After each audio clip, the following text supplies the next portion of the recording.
నీ చుట్టూ ఉన్న వాళ్ళే నీ విశ్వాసం వీగిపోయే విధంగా మాట్లాడుతున్నారు కదా, నీ ఆత్మీయతను ఆర్పే ప్రయత్నం చేస్తున్నారు కదా. ఎవరో ఎందుకు, నీ భర్తే.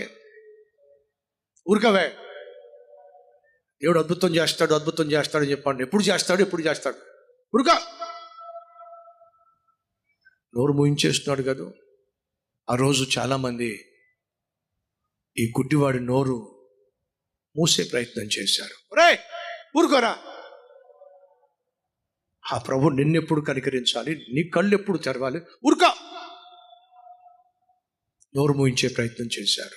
అమ్మ విను, అయ్యా విను. ఆత్మీయ యాత్రలో ఒక నిర్దిష్టమైన గురి కలిగి, ఒక నిర్దిష్టమైన దర్శనము కలిగి నువ్వు ప్రార్థన చేస్తున్నప్పుడు సైతాను వచ్చి అనేక మంది ద్వారా నిన్ను నీరుగార్చే ప్రయత్నం చేస్తాడు. నీ విశ్వాసాన్ని వీగిపోయే విధంగా చేస్తాడు.